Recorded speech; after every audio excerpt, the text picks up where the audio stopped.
Ok, aujourd'hui on va parler du film Penguins of Madagascar, les pingouins de Madagascar. Et ça c'est parce que, à travers le film, il y a une série de jeux de mots en anglais du même type. Et avec ce premier exemple, vous allez vite comprendre le principe.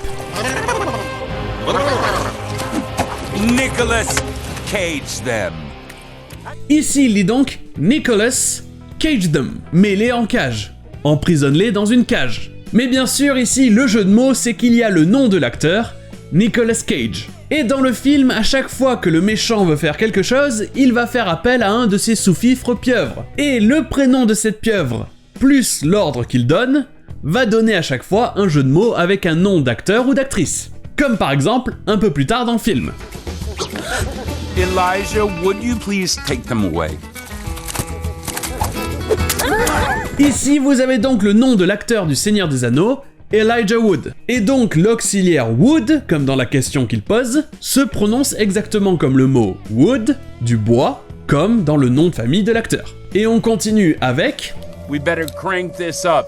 Drew Barrymore Power. Ici, nous avons donc le nom de l'actrice, Drew Barrymore, que vous connaissez peut-être du film E.T. ou encore Charlie's Angels. Celui-là, il est plutôt simple. In fact, Robin, write this down.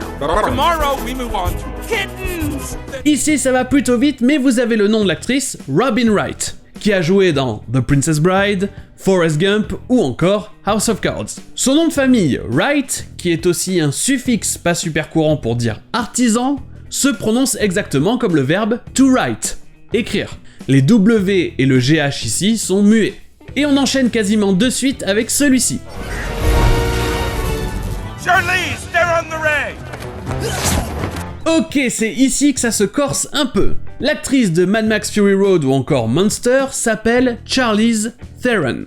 Et donc dans la phrase ici, c'est une combinaison du prénom Charlize et de they're on. Ils sont sûrs. Et déjà, il y a une petite différence de prononciation ici. Le TH dans le nom de famille Theron se prononce the, et le TH dans they're on se prononce the. Theron, they're on.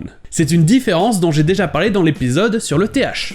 Mais en fait, ce n'est même pas comme ça que se prononce le nom de famille de l'actrice. Déjà, certains le prononcent Theron avec la première syllabe accentuée, et d'autres le prononcent Theron avec la deuxième syllabe accentuée. Mais Charlie Theron a grandi en Afrique du Sud, et là-bas ça se prononce plus comme throne, un trône, avec en plus l'accent du pays. Mais la plupart du temps, les gens le prononcent Charlize Theron. Et après ça, tous les autres jeux de mots s'enchaînent rapidement. Donc on va tous les voir et j'en parle après. Helen, hunt them down. William, hurt them. Hallie, bury them. Hugh, Jack, man the battle stations. Kevin, bake on. We're still gonna need that victory keg. Tout d'abord, nous avons le nom de l'actrice Helen Hunt, qui était connue en particulier pour la série Mad About You dans les années 90. Nous avons ensuite le nom de l'acteur William Hurt, que vous avez pu voir récemment dans le MCU.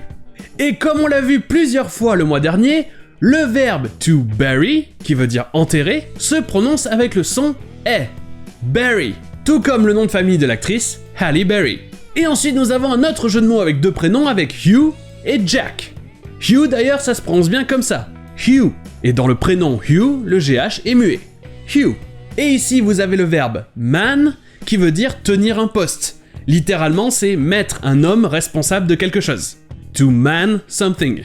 Et enfin, nous avons le nom de l'acteur Kevin Bacon, dont j'ai aussi parlé dans un épisode il y a un petit moment de ça.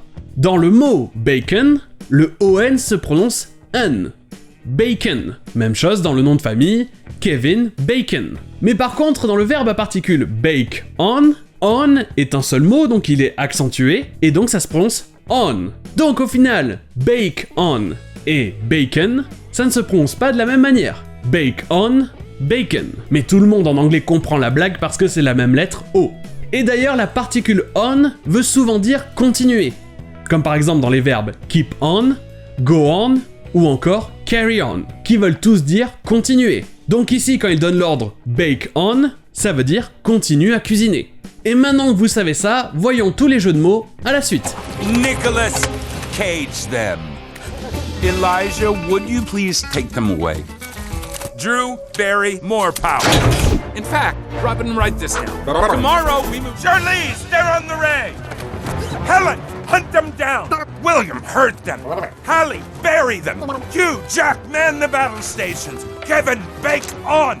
We're still gonna need that victory cake. Et voilà pour cet épisode sur les pingouins de Madagascar, et sur ce je vous dis, à demain.